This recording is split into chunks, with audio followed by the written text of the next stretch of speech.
Hello everyone, आज हम करेंगे नेशनल इनकम निकालने का third method, that is expenditure method. अब एक्सपेंडिचर मेथड हम डिस्कस करेंगे। तो एक्सपेंडिचर मेथड में क्या होता है कि हम क्या निकाल सकते हैं, जीडीपी एट एमपी निकाल सकते हैं। जो हमने पहला मेथड किया था प्रोडक्ट मेथड, उसमें भी जीडीपी एट एमपी निकलता है बेसिक चीज़ों को जोड़ के।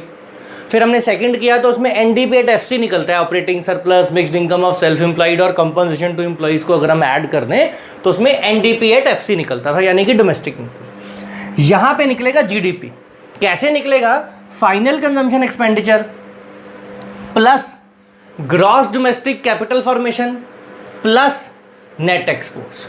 इनकी डिटेल में हम बाद में आते हैं, पहले हम ये समझ लें, अगर ये तीन कंपोनेंट एज इट इज दिए हों और हम इन तीनों को ही ऐड कर दें तो आ जाता है जीडीपी एट एमपी। ठीक है, इन तीनों को ऐड करके आ जाएगा जीडीपी एट एमपी। अब ग्रॉस डोमेस्टिक प्रोडक्ट आ गया आपके पास। आपको निकालनी है नेशनल इनकम, वो होती है एनएनपी एट एफसी। क्या करना पड़ेगा? ग्रॉस से नेट आना है, माइनस कर दो डेप्रीसिएशन। डोमेस्टिक से नेशनल जाना है, ऐड कर दो एनएफवाईए। तीसरी चीज एमपी यानी कि मार्केट प्राइस से फैक्टर कॉस्ट जाना है, तो क्या करेंगे? तो माइनस कर देंगे एनआईटी यानी कि net indirect taxes. Final consumption expenditure को पहले डिटेल में डिस्कस करते हैं। फाइनल कंजम्पशन एक्सपेंडिचर क्या हो सकता है? या तो प्राइवेट लोग कर सकते हैं तो प्राइवेट फाइनल कंजम्पशन एक्सपेंडिचर कह सकते हैं उसको, या गवर्नमेंट कर सकती है तो गवर्नमेंट फाइनल कंजम्पशन एक्सपेंडिचर कह सकते हैं हम इसको। तो private final consumption expenditure means जो आम लोग हैं, नॉर्मल लोग हैं, जो प्राइवेट है, मतलब गवर्नमेंट के अलावा किसी भी तरह का कोई कंजम्पशन पे एक्सपेंडिचर कर रहा है, चाहे वो सारा क्या है, प्राइवेट कंजम्पशन एक्सपेंडिचर में ऐड हो जाता है। सिमिलरली गवर्नमेंट अगर कोई भी एक्सपेंडिचर कर रही है अपनी कंजम्पशन के ऊपर तो वो भी इसमें ऐड हो जाती है। तो बेसिकली तो इसके ये दो ही पार्ट्स दिए होते हैं, बाकी इनकी फर्दर डिटेल्स मैं क्लास में डिस्कस करूंगा आपके साथ। ठीक है, अब हम आ जाते हैं ग्रॉस डोमेस्टिक कैपिटल फॉर्मेशन। अब ये कैपिटल फॉर्मेशन वर्ड मैंने आपको इनिशियली जब बेसिक्स करवाए थे तो समझाया था कि कैपिटल, इसको हम इन्वेस्टमेंट भी बोल सकते हैं। कैपिटल फॉर्मेशन को आप इन्वेस्टमेंट भी बोल सकते हैं। अब अगर ये gross domestic capital formation as it is दी हो तो कोई प्रॉब्लम नहीं है। ग्रॉस डोमेस्टिक कैपिटल फॉर्मेशन आपको एज इट इज दी हुई है, आप क्या करो, यहां पे यूज कर लो। अगर नहीं दी हुई तो इन्वेस्टमेंट कौन कर सकता है? गवर्नमेंट कर सकती है। और आपकी कैपिटल फॉर्मेशन जो है या इन्वेस्टमेंट जिसको आप वो कहते हैं, ये दो तरह की हो सकती है, फिक्स्ड और इन्वेंट्री। तो अगर gross domestic capital formation as it is ना दिया हो तो कैसे हो सकता है? Gross domestic fixed capital formation और इन्वेंट्री इन्वेस्टमेंट ऐसे दिया हो सकता है। Gross domestic fixed capital formation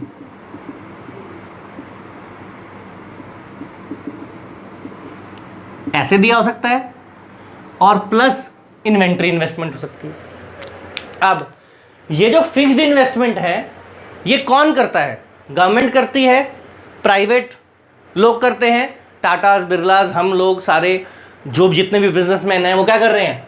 capital formation कर रहे हैं। कौन सी वाली? फिक्स्ड। फिक्स्ड मतलब मशीनरीज और इंफ्रास्ट्रक्चर बनाने में जो खर्चा रहता है उसको हम कहते हैं फिक्स्ड। अब gross domestic fixed capital formation कौन कौन कर सकता है? प्राइवेट सेक्टर कर सकता है। अगर मान लो, देखो, ग्रॉस डोमेस्टिक कैपिटल फॉर्मेशन का आगे ब्रेकअप में ये दो चीजें होती हैं, gross domestic fixed capital formation और इन्वेंट्री इन्वेस्टमेंट। अब मान लो ग्रॉस डोमेस्टिक फिक्स्ड कैपिटल फॉर्मेशन भी आपको नहीं दे रखी, उसके भी फर्दर पार्ट्स हो सकते हैं। उसके फर्दर पार्ट्स क्या हो सकते हैं? Gross domestic fixed capital formation कौन कर सकता है? गवर्नमेंट कर सकती है। तो हो सकता है गवर्नमेंट फिक्स्ड इन्वेस्टमेंट, गवर्नमेंट की इन्वेस्टमेंट ऐसे दिया हो सकता है। और कौन कर सकता है? और प्राइवेट लोग कर सकते हैं। उसको लिखा होता है बिजनेस इन्वेस्टमेंट या बिजनेस फिक्स्ड इन्वेस्टमेंट या बिजनेस कैपिटल फॉर्मेशन, ऐसे लिखा हो सकता है। फिर तीसरी चीज, जो हाउस होल्ड होते हैं वो अपने लिए घर बनाते हैं ना, रेजिडेंशियल कंस्ट्रक्शन बोलते हैं। तो तीसरी चीज इसमें क्या हो सकती है? Expenditure bye house hold for residential construction, ये तीन पार्ट्स हो सकते हैं इसके gross domestic fixed capital formation के। एक government fixed investment, second private fixed investment, third expenditure bye house hold on residential construction. तो ये जो तीन पार्ट हैं इनको अगर आप ऐड कर दोगे, गवर्नमेंट, बिजनेस और हाउस होल्ड के जो भी एक्सपेंडिचर हैं फिक्स्ड के, वो ऐड कर दोगे तो gross domestic fixed capital formation आ जाएगी। Gross domestic fixed capital formation में इन्वेंट्री इन्वेस्टमेंट अगर आप ऐड कर दोगे तो ग्रॉस डोमेस्टिक कैपिटल फॉर्मेशन आ जाएगी। और इन्वेंट्री इन्वेस्टमेंट अगर ना दी हो तो closing inventory minus opening inventory करके आप इसको फाइंड कर सकते हैं। ठीक है जी। और फर्दर हम इसको क्लास में डिस्कस करेंगे। फॉर द टाइम बीइंग हमारे लिए इतना सफिशिएंट है। अब हम आ जाए नेट एक्सपोर्ट्स। नेट एक्सपोर्ट्स तो बहुत ईजी हैं, X minus M, export minus import. तो टोटल जो इकोनॉमी के अंदर खर्चा रहता है हमारा, वो final consumption expenditure, gross domestic fixed capital formation, net exports होता है। नेट एक्सपोर्ट सबसे ईजी है, एक्सपोर्ट माइनस इम्पोर्ट। फिर दूसरे नंबर पे ये थोड़ा सा ईजी है, final consumption expenditure means private final consumption expenditure and government final consumption expenditure. फिर इसमें भी इसके जो पार्ट्स हैं वो थोड़ा सा आपको ध्यान से समझने हैं। ग्रॉस डोमेस्टिक कैपिटल फॉर्मेशन के दो पार्ट होते हैं, gross domestic fixed capital formation and inventory investment.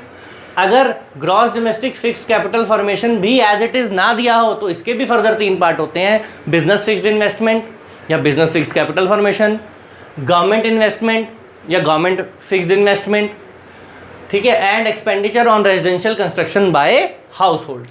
तो इन तीनों को ऐड करके, वो हमने पहले ही कर लिया, इन तीनों को देखो, इसको और इसको ऐड करेंगे तो ग्रॉस डोमेस्टिक कैपिटल फॉर्मेशन आ जाएगा। Gross domestic capital formation, net exports, इन तीनों टर्म्स को ऐड करेंगे तो जीडीपी आ जाएगा। और जीडीपी आ जाएगा तो कन्वर्जन फॉर्मूले लगा के हम उससे नेशनल इनकम निकाल सकते हैं, डोमेस्टिक इनकम निकाल सकते हैं, जीएनपी निकाल सकते हैं।